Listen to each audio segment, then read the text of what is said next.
Good afternoon and welcome everyone to this week's Tuesday Talk here on the World Wide Web, on the internet, on the wires. I don't know what we'd say, Michael, but you're going to talk today. We have we're joined by Michael McEwan doing Tuesday Talks on 19th of January. And today you're going to talk about technology, aren't you, Michael? Yeah, I am. Yeah, I was going to say to internet if you're a big Peter Kay fan, no? Yeah, and just about what how things have changed and how things might change and so on. Yeah. So if you are watching live and you want to make any comments, please feel free to do so. I will share them with Michael as we go along, and as normal, we will be live streaming this for about half an hour. So we expect to finish about 2:30. So if you're desperate for a cup of tea, then you've only got half an hour to wait, or you can make it while you listen to Michael talking. So I'll leave you now, Michael. We'll come back again in about half an hour. So I look forward to hearing what you're saying. Yeah, cool. That's Keith. So I was going to say Happy New Year, but I don't know what's kind of happy about it. This is my first Tuesday Talks of the year, where I come on Tuesday Talks once a month to speak about different issues, fun enough, on a Tuesday. So here we are, back again for the new year. And I'm going to speak about how Alaska made a comment there. So yeah, that's nice to see Alaska all the way from Aberdeen. I always say all the way from Aberdeen, expecting, all the way from Aberdeen, 3 hours up the road. But, when you say all the way from Spain or whatever, it's always kind of hours away. But anyway, so I'll stop babbling away now, and I'm going to speak about the subject I'm here to speak about this afternoon.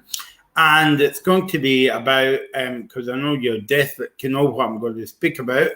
And, just because I know what I'm going to be speaking about. And it's going to be about IT, technology, the internet, the World Wide Web, call it what you wear, kind of helping people through this difficult time, and still connecting people up as well, whether it's family events or meetings or what have you. So I'm going to be spending a bit of time speaking about that. Now, we before the first lockdown back in March last year, everybody thought, well, I'll see you in October, or whatever. Not knowing that we would still be locked down over Christmas and the New Year as well. And it's one hi Kelly Ann, hopefully you're well, thanks for watching. And everybody thought, well, we're going to be here for a few months, but we didn't realise that we were going to be still in lockdown over Christmas and the New Year up to the present day. And we don't know when lockdown is going to finish, if it's going to be extended or whatnot. I think it will be extended into February. And we didn't know how everybody is going to adapt to kind of like the online world, or else the online big bad world. Because as you know, if we were living in the old the old kind of semi-normal, because we're not going to go back to the kind of old routines, because obviously it wasn't working. And I was here in Tuesday Talks before speaking about that kind of issue, about how people's going to adapt to this kind of issue. And I think, speaking to Keith and Alaska and other kind of people that we work with, most people adapted to it okay. Most people didn't adapt to it, but most people is used to it now because they've been in this situation for about 5 or I was going to say 5 or 6 months, but it's more than that now. And I mean, personally speaking, for me, I mean, I'm about the Alaska. I work from home anyway, so there wasn't any kind of real difference in terms of technology. So I adapted to it very well. The only thing I missed was going out to see Keith for Alaska or other people at meetings that we go to. But as I said, most people adapted to it very well. I think as well that we, you know, when it came to meetings and all that, that's when I find it very difficult, because obviously I work from home, and the only time I got to see my work colleagues, as it were, was going out to physically meetings, but also meeting up with your mum or your dad for a wee cup of tea and a bit of lunch, but also just to meet up with work colleagues after work. So I suppose that's a big thing for me, because I miss seeing people in the same room. So I got to know about this kind of software called Zoom. And at the beginning of it, everybody was kind of, you would say, zooming about.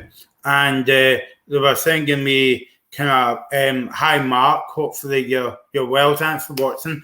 Hopefully you enjoy the Tuesday talks. And I thought, you know, by going to kind of meetings, it was kind of like okay as well. But you miss that kind of interaction with your work colleagues as well. You can do it over Zoom. So as I said, people started sending me Zoom invites to meetings and all that. And I thought, oh yeah, this is brilliant. This is a good way to communicate with people and seeing people. The only difference is you're not seeing people face to face. So I was still getting invited to meetings over Zoom, so that was helpful. During that time, I actually bought Zoom because obviously it's handy to have when you actually host meeting yourself. I didn't really bother with it at the beginning because, as I said, we didn't realise we were going to be in lockdown for so long. So I ended up buying Zoom. So, for instance, I chair my local disability group, and it's handy for them because we have our monthly meetings on Zoom, whereas before I used a free version of Zoom, and obviously it cut you off after about 40 minutes. So you could imagine that people was actually speaking about what we were talking about the meeting, and people was getting cut off because of the 40-minute mark. So we decided as a disability organisation to buy Zoom. So every month now we have monthly meetings on there, and we you know, we can skate as long as we want to on Zoom as well. So that was good. And also to have one-to-one meetings to do as my journalism work, but also working with Keith and Alaska and people like that. It's always good to have Zoom on there. I spoke about Stay Up Late before on our Tuesday talk, and every year we meet up once every so often. Once every quarter, whether it's Glasgow, Edinburgh, or Aberdeen. And obviously we can't do that at the moment, but it's a quite handy way to keep in touch with the committee and speak about different ideas. So at the moment we're speaking about we're having our monthly meetings on Zoom. So that's kind of good to see, and it's still good to see the committee as well.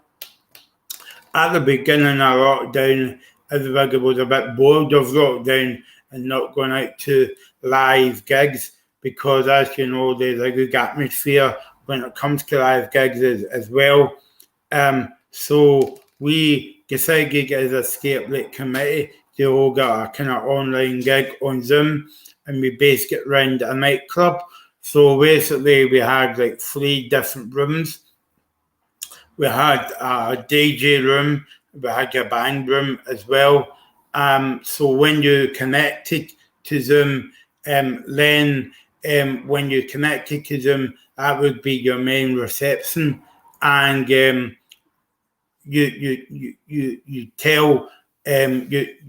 told us where you want to go, whether it's the DJ room or the band room, and we sent you there as well.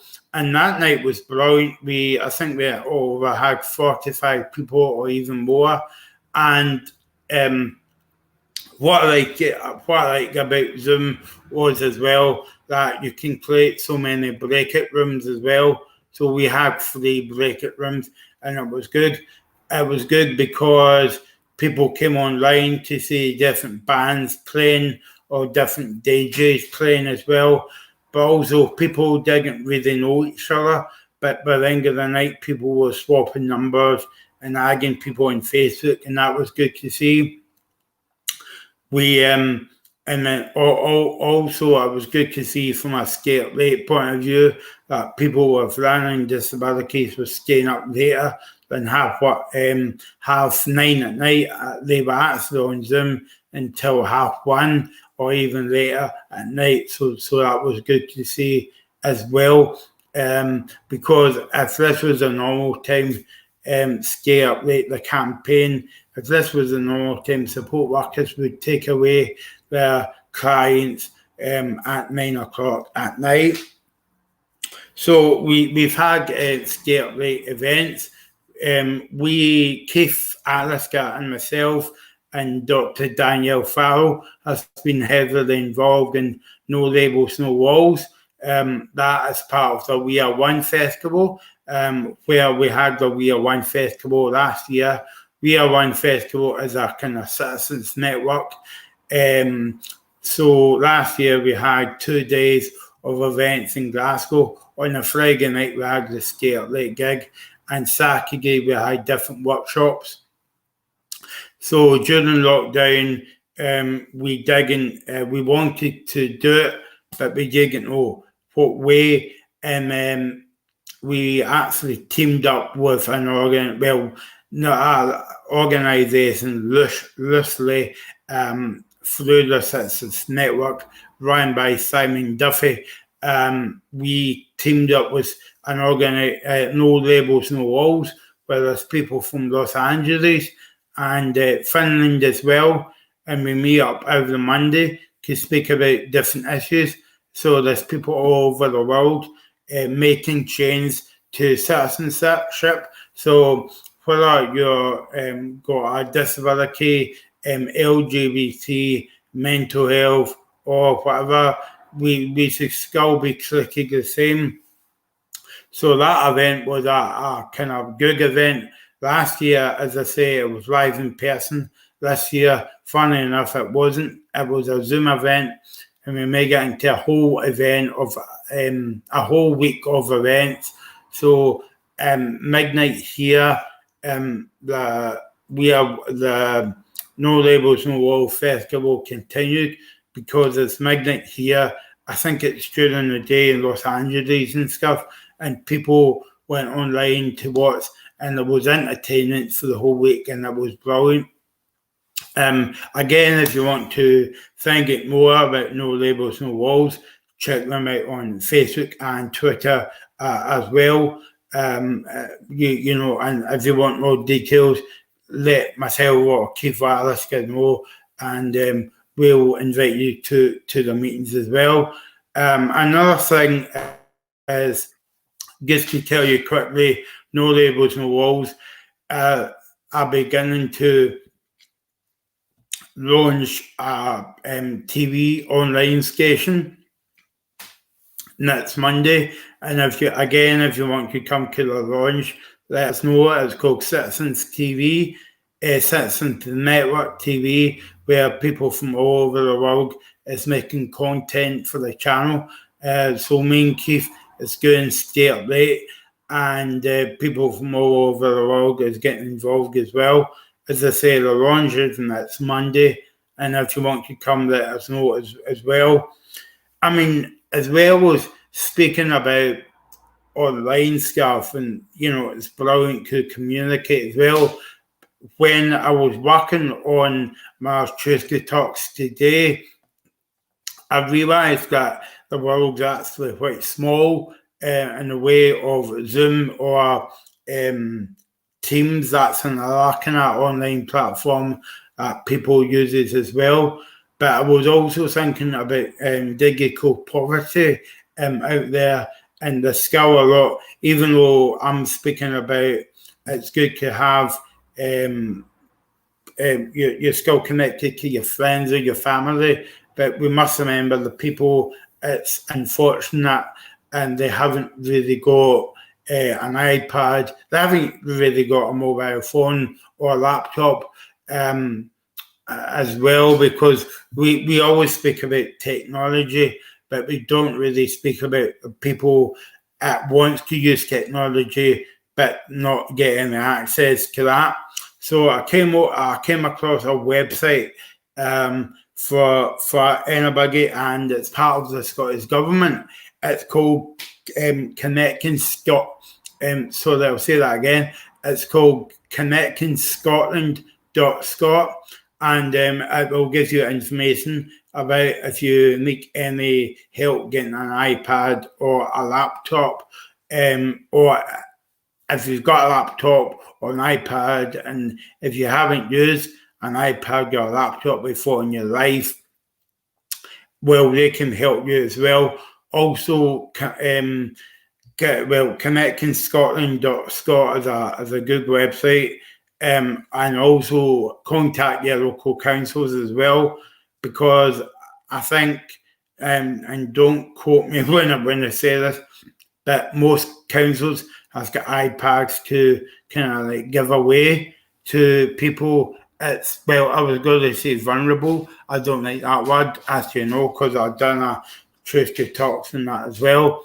But they also give you access to that. So you can check, you can contact your local council, but also you can check out connectingscotland.scot, and you can find a lot of useful information on there to stay connected and all that. It's run by the Scottish Government, and I think Connecting Scotland going to started when the whole coronavirus lockdown kind of like started as well. I mean, so yeah, it's worth checking that website out. From my own point of view, I must see my friends and my family, the interaction kind of thing, because at Christmas, obviously, people have millions of nights out. Well, not this year. Where you go out with your pals for Christmas or even just a drink, and we couldn't even do that. We met up on Zoom, and that was good. But you miss that kind of sitting next to each other in the pub and all that. We had a night out for the Scarlet Committee, and we had a night out over Zoom, and that actually turned out to be a good night out. We had a good laugh, and Keith was telling some bad jokes. If he's watching, sorry. And also we had a night out for our organisation me and Alice is on a board for. So that was very good. It wasn't so good late enough when you have about 35 people on the call, and they all want to speak at the one time. But apart from that, it was fine. We had a good laugh. And as the night wore on, you actually forgot that you were on Zoom. The only thing is, it's good when you're going for a night out and you don't have to line up or queue up in a bar to get served. All you have to do is go into the kitchen to get a quick drink, and back in you go. So that was a good night. And really, using this time as well, by having meetings or by having nights out as well, you're getting to know people a bit better. I'm not saying you will get. I've known people better, but because you're kind of using this time to work together, work constructively, and you're getting to know people a bit more better. I certainly do know one or two people better than a gig when we were physically going to meetings, and I don't know why kind of like that is as well. Another way to stay connected is somebody was saying about Facebook rooms. I don't really know about Facebook rooms as well, but that's another way of communicating as well. But if you ask me, I prefer Zoom to keep in contact with people. And what I like about Zoom is when you're going into a big meeting, you see people in the meeting as well, whereas in Teams you don't really see that as well. People prefer Teams, people prefer Zooms. I'm a Zoom guy. I like Zooming about. Also, apart from kind of organising events and going to meetings and all that, I've been to some kind of like events, kind of panel events. I was invited to the Bobath AGM last year. Bobath now is called Cerebral Palsy Scotland. That's my kind of disability. And also, I was invited to the Alliance Conference, where I was asked on a panel event, and that was quite good. And it was a weird experience, right enough, because you only got to see the people in the panel. You didn't see any of the audience there, but you could tell that there was lots of people there, because down the bottom of it told you that there was, 30 people watching, 40 people watching. And I suppose it's good as well, because as well as having Tuesday talks, if you've missed this kind of thing, you can go back to what's on the In Control channel as well. The other good thing that's come out of this kind of lockdown, and if you want to call it a good thing as well, people as well connected in terms of Webinar Wednesday, where Alice and Keith presents it. It depends.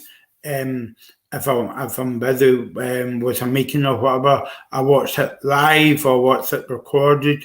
But the good that gives people information, and you're thinking like, if lockdown didn't really happen, then they wouldn't have Webinar Wednesday, and then they wouldn't be able to share information.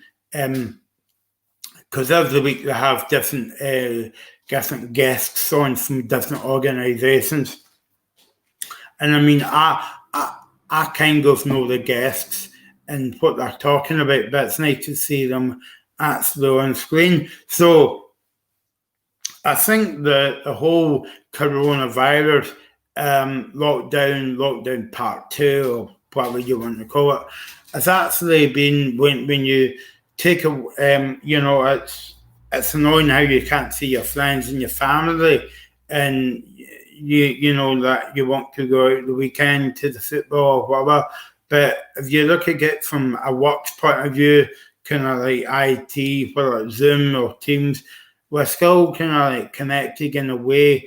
And again, when I was talking about no labels, no walls, we didn't know anyone before lockdown. And we got to meet new people.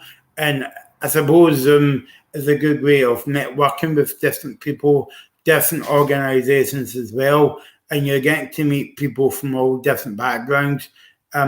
So I suppose that's a good way. And so I just wanted to kind of highlight it on Tuesday Talks, because it's never been done before. Speaking about how IT can actually bring people together, but also it's bringing people together, but also we need to think of the digital exclusion or poverty that's out there in terms of people still not connected. So as I say, if you're watching this And if you know somebody that needs a help or a hand, just let them know about the website. Or I think there's a phone number on it as well, connectingscotland.scot, and you can find all the information that you need to find out about how you can get iPads, laptop. But as I said, contact your nearest council as well to find out about these kind of things, because it's important, because we don't really know how long we're going to be in the sport for. And I know it's not ideal zooming about on Teams about, but I think it's better than nothing as well. So yeah, but thanks for watching this Truska Talks, and if you want to watch this again, you can just go onto the YouTube channel of In Control Scotland, and I'll be back next month with another topic or whatever. You can still make a quick comment if you want, or else you can leave a comment below if you're watching it later on, and I'll pick it up when I'm on kind of like social media as well. So Alice just put the website up there. Alice just put the website up there, and I've been giving you the wrong website for half an hour. So it's not Connecting Scotland. It's just called connecting.scot, and you can then go connecting.scot, and you can find all the information on there. So as I say, thanks for watching this month, and I'll be back next month with another interesting topic. There's Keith. Oh, and Keith's on mute. This is one of the frequent things that happens, isn't it? Using technology. Yeah. You forget. Yeah. Yeah, I know it. Yeah, because I think it was in a meeting yesterday with you, Keith, and I was speaking, but I didn't realise I wasn't on mute. Yeah. You know, and where I could have spoke right away and but yeah, the joys. Yeah, it's easy to forget to switch your mic off, to switch your mic on, whatever, isn't it? Yeah. Just, Michael, we've actually got a small number of laptops that are arriving from Connecting Scotland. That we'd be able to distribute, although it's targeted for particular people. So the ones that we've got need to be for if you have a child at home. So if you're a parent with a child at home, we've still got a small number of devices that we can distribute. So if anybody wants to get in touch with us about that, then please feel free to do so, and we'll talk to you, and then we'll let you know as soon as they arrive. Yeah, that'd be good. Yeah. Okay. Thanks, Michael. Thanks for your talk today, and you'll be back next month. Yeah, I'll be back in February. February. Yeah. Okay. It's strange how things move, isn't it? Really, we've sort of agreed that we're going to do these Tuesday talks to the end of March, but the way things are going, who knows how long we're going to be doing them for. And then we need to check whether we still think we want to do them anyway, because like we say, the world won't go back to being the same, because there's lots of things that we've done and the way we've kept connected that have really worked for people in other ways. So that's part of what we'll think about for the future. But thanks for sharing your thoughts today, and we will speak to you soon. If anybody wants to come to the launch of Citizen Network TV on Monday, please come along. And as you said, we'll be doing the State Bit Music session, broadcasting through there as well, live streaming through there as well next month. Yep. Okay. Thanks, Michael. Thanks, Keith. See you soon.